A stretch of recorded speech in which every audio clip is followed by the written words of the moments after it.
Pandian store சீரியலில் அடுத்து வர எபிசோடில் நம்ம சுகன்யா இருந்துட்டு நம்ம அரசிக்கிட்ட போயிட்டு குமாரை பற்றி ரொம்பவே தப்பாக சொல்லிக்கிட்டு இருக்காங்க. உண்மையில் அவன் ஆசைப்படுறான்னு தெரிஞ்சு நானாக தான் உன்னை சேர்த்து வைக்க நினச்சேன். ஆனால் கடைசியில் அவன் இப்படியெல்லாம் செய்வான்னு நான் கொஞ்சம் கூட எதிர்பார்க்கவே இல்லை அரசி. அவன் எவ்வளோ தப்பானவனாக இருக்கான் அப்படின்ற மாதிரி சொல்லிக்கிட்டு இருக்காங்க. அரசி இருந்துட்டு போது நிறுத்திங்களா, ஏதோ எங்கள் அம்மாவை காப்பாற்றுறேன்றதுக்காக தான் நான் பேசிக்கிட்டு இருக்கேன்.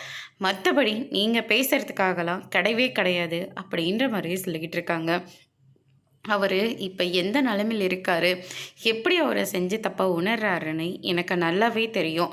நீங்கள் எதுக்காக அந்த வீட்டுக்குள்ளே போயிருக்கீங்கன்னு எனக்கு அதை விட நல்லாவே தெரியும் அப்படின்னு சொல்லிட்டு நம்ம அரசி சொல்லிக்கிட்டு இருக்காங்க.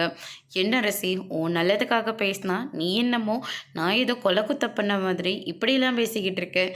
அது ஒன்று தான் நீங்கள் செய்யாமல் இருக்கீங்க, ஆனால் கூடிய சீக்கிரம் அதை செஞ்சாலே செய்வீங்க அப்படின்ற மாதிரி சொல்லிடுறாங்க.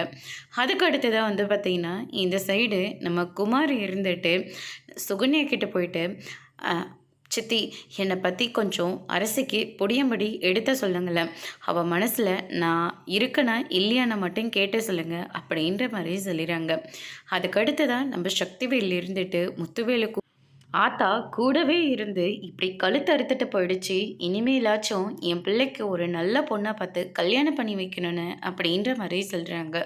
குமாரோட முகமே வாடி போயிடுது. அதோட இன்னைக்கான பிரமோ முடிச்சிருக்காங்க.